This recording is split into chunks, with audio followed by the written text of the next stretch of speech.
Yan yung huling salita bago namatay, inatake yung isang missionary ng KOGC sa paglusob ng mga SAP doon sa bakod. Hindi nyo kami kalaban! Ayan, sumisigaw siya.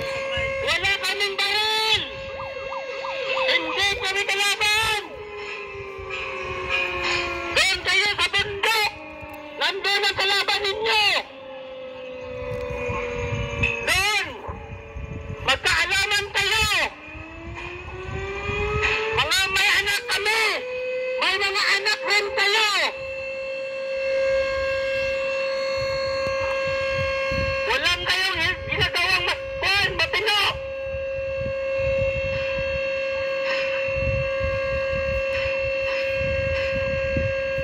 Tahimik na. Tahimik na si Tat. Buhay pa.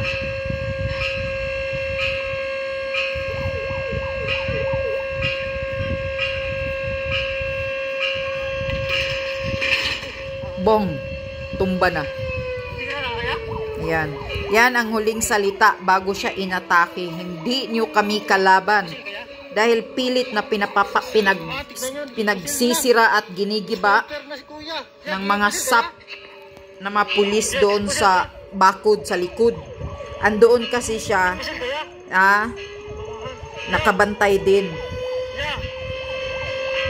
Yan o, inatake na o. Wala na.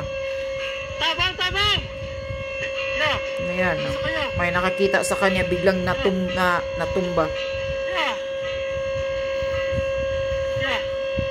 Laban niya, laban! Laban! Pamahan! Laban niya! Nasa kanya? Tapos, ito ang sasabihin mo, Marcos Jr., na sinusunod ang human rights, ang ano nila, sinusunod ng batas, ang batas ng mga kapulisan. Tangina kayo, wala ka sa totoong katotohanan bangag. Nakikinig ka sa mga kasinungalingang pinagsasabi ni Turi at ni Marbil sa'yo at ni Abalos na puro mga kasinungalingan ang pinagsasabi. Siyempre naman talaga, didipinsahan nila ang sarili nila. Tapos naniniwala kang hinayupak ka na presidente ka? Kaya yan. Jesus name. Hallelujah. By the power of His appointed Son, Pastor Apollo Sigibuloy. Tahan. Tignan yung ginagawa nila sa amin. Kaya yun kuya. Te! Tamang te! May matay si kuya! Te! Naimatay si kuya!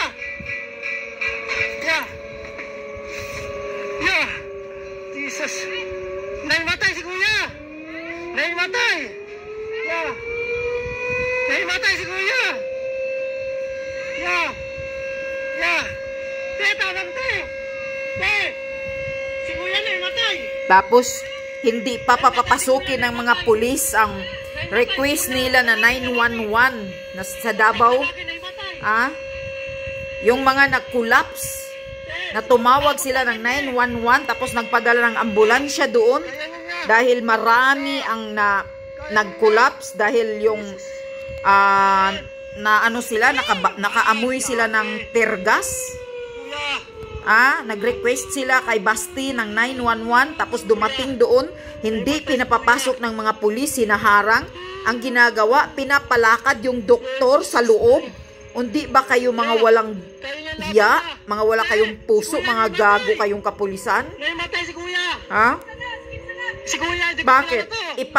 Ipalakad ninyo ang mga yung mga nangakulaps? Kundi ba kayo mga siraulo, mga tarantadong pulis? Iyan ba? Kung maayos ang pakay ninyo pag-serve ninyo ng warrant of arrest, at least man lang kahit ambulansya, hindi nyo pipigilan, hindi nyo haharangin. Dahil marami ang nag-collapse. Si kuya nagmatay! Yan, hinimatay. Tuluyang namatay yan, Yan, Yan, nakahiga, Kaya yan niya. Security pala siya dyan sa kabila. Ang samahan. Security pala siya doon sa kabila. Nang nilusob na ng mga sap na nagsasabi si Tore na bibigyan ko kayo ng 30 minutes para mag-usap. Whether you like it or not, lulusobin daw nila. Kahit yung dinadala niya na warrant of arrest, naka-address sa Pasig. Hindi ba? Grabe, abuso talaga to. Tapos sasabihin na ang mga taga Kingdom of Jesus Christ ang mga ano? Ang mga agresibo? Unang-una kayo, mga kapulisan, Turi, kayo ang lumusob dyan at nanggugulo. Hindi sila mga agresibo, kundi dinidipinsahan lang nila ang sarili nilang property. Private property yan. Wala kayong search warrant. Nalusubin ninyo. Una-una yan, nilabag nyo na ang batas. Kung talagang totoo na ang pakay ninyo si Pastor Kibuloy, ang hinahanap ninyo, dapat yung warrant of arrest ninyo, tama ang nakasulat doon, tama ang address. Pero, nakaano sa Pasig. Violation na yan, illegal na yan, di yan pwede. Tapos sabi ni Tori, whether you like it or not, lulusob kami, papasok kami. Doon na lang kayo magreklamo sa korte. Ayan. Talagang patong-patong ang kaso mo, Tori. Tandaan mo yan. At kayong mga kapulisan na walang mga prinsipyo, walang mga dignidad, walang mga puso. Dahil sa kanila. Grabe Mga tarantado, mga abusado, mga salot sa bayan, mananagot talaga kayong lahat sa kaso. Dami nyo ng kaso na nilalabag ninyo. Kayo ang mga pulis, pero kayo ang nanggugulo sa Kingdom of Jesus Christ. Kayo ang nang-aabuso sa batas. Hindi ang mga misyonary. Wala kayong nakita na Pastor Kibuloy dyan.